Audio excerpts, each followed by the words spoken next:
I want to bring in NBC Shaquille Brewster in Madison, Wisconsin. Ashley Parker is staff writer for The Atlantic and an MSNBC political analyst. David Jolly is a former Republican congressman from Florida. Good to have you all here. Shaq, so how big a role is Musk playing in this race? Well, Chris, it's a really serious role, and it goes beyond what you're seeing on social media or even that event that he had just yesterday. But you have his super PAC helping to fuel the ground game for the conservative candidate in this race. In fact, the liberal candidate, the liberal judge, Susan Crawford, she said that at one of her rallies that she is up against Elon Musk, that is her opponent in this race. I want you to listen to the conversations I had with both of the candidates who are actually on the ballot in this campaign. Listen to what they said about the role Elon Musk is playing in their campaigns. You said this is a campaign essentially against Elon Musk that you're fighting. Well, it sure feels like it some days. Elon Musk is coming into the state of Wisconsin to try to buy a seat on the Wisconsin Supreme Court. I think people across the country should be pretty worried about that. He can do whatever he wants with his money. That's his money. It's not my business. If there's a problem with this, that's somebody else's problem to work out. It's not mine. It's not my business. Now, despite that tone, Schimmel has appeared in online events with Elon Musk, and you hear him there saying essentially he is going to essentially not have distance with Elon Musk, but essentially say that he is going to be an objective justice on the court, but still accepting anyone and any support that he can get. Now, it's the question here of how this is landing with the actual voters. We know that across the state, nearly 700,000 voters have already cast the ballot in an election that, by the way, is usually a pretty low turnout affair. It's a spring election in an off year.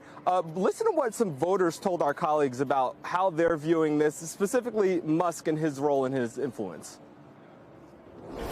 Well, he's buying it. He's trying to buy the election. He's trying to pay people to vote. It's illegal. He can't be doing it. It needs to be stopped. It's just a political move to try to advance his own agenda. I think it's a great deal, even though he's getting dissed for all of this. But in essence, with Crawford, Soros and Pritzker and all those were in with their money way before Musk joined into this. So I think, all's fair in love and war. It's clear that he's also at the top of minds for many of the voters going to the polls. But, Chris, there's also the substance here in this state. This election will determine ideological control of Wisconsin Supreme Court. You'll remember that it was just 2 years ago that liberals won control of this court. That led to a Supreme Court that struck down state legislative maps. The point that you're hearing from Republicans, even national Republicans, is that they fear if the liberal justice or judge wins in this race, that could lead to congressional maps changing, which ultimately could determine the control of Congress when you look in Washington, D.C., Chris. Shaquille Brewster, thank you. So, Congressman, as I think a lot of people know who watch this network, Wisconsin is a very purple state. It was the closest of the battlegrounds, went to Trump by less than 1%. But how much of this race do you think is going to be about Elon Musk and what's coming out of Washington, and how much about the people who are running? Oh, I think it's a lot. Arguably, all politics are national right now, Chris, and you're seeing that with the explosion of Democratic activity in town halls across the country. Consider most Democrats are showing up saying, what can we do? How do we help? Where do we exert our energy? And so it comes down in many cases to special elections like this. And I would just point out on Elon Musk handing out $1 million checks. I mean, Republicans just 1 or 2 cycles ago were passing laws saying you're not allowed to hand out a bottle of water to somebody standing in line to vote. So it's a bit ridiculous what we're watching right now, and it should be illegal. But look, Democrats across the country right now are going to town halls and they're asking, who's willing to fight for me? It's different than in the past where maybe they were fighting over are we progressive, are we moderate, who's left, who's right? That's not it. Democrats right now are trying to stand up to Trumpism, stand up to Elon Musk, stand up to the direction in Washington, and it makes for some very fertile ground in Wisconsin and in Florida special elections. Actually, we know from recent polling that a majority of registered voters in Wisconsin have an unfavorable view of Elon Musk. What's more, a majority say he's not properly carrying out a Trump agenda. The Atlantic also reports that Musk's efforts may not only fail to cut overall spending, but could raise the deficit down the road. But I wonder, does this money and everything he's pumping into this, outweigh all that, or given how unpopular he and his ideas are, does he actually hurt more than help?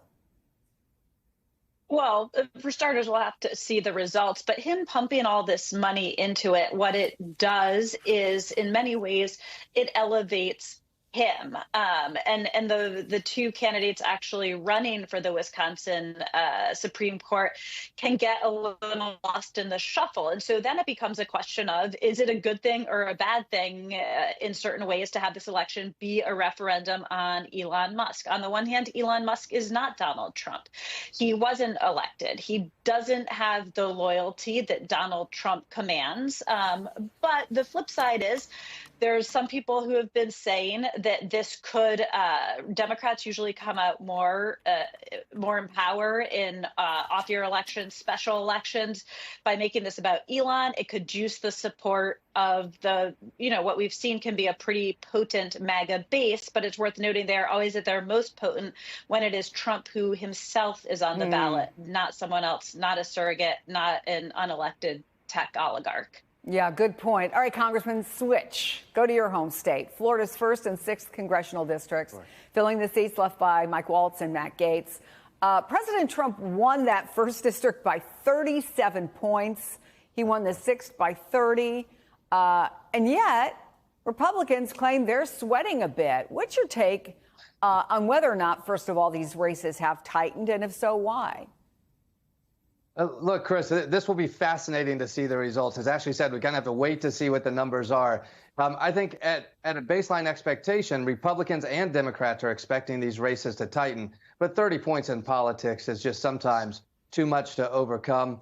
But what we are seeing is the participation of Democrats, the fundraising of the candidates. You're seeing Republicans worried. And why these are worried, I was first elected in a special election. And what happens is the national organizations and the national parties often come in and message test. And it may not be about the issues in the panhandle of Florida or in Daytona, Florida. It is about the sentiment of voters at large. And sometimes the candidates even get lost in those messages.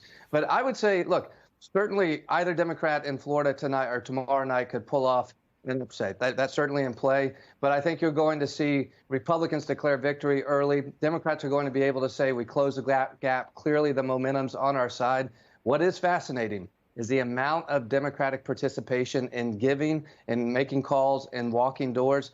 That we are setting up for a major change election. Maybe it happens in Florida tomorrow night, but if not, I think Florida gives us a big indicator for the next 12 months.